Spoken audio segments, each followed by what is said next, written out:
待ってました。こちら森キッチンで注文した静寂カ画です。お皿の模様が本当に綺麗。そして大根で作ったお花がめっちゃ美しい。僕本当に天ぷらが好きで、もうテンション爆上がりですね。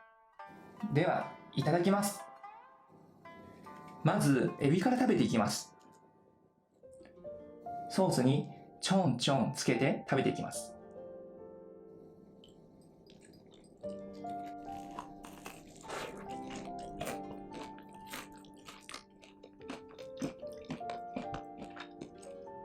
外の衣はサクサク、中のエビはプリプリです。中のエビがはっきり見えますよね。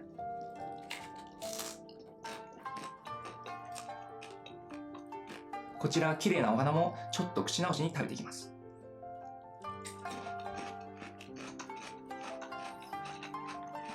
最後にスミレウリを食べます。こんな感じですね。ちょんちょんと。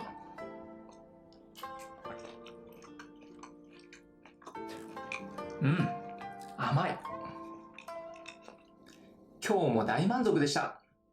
森さん、ごちそうさまでした。また来ます。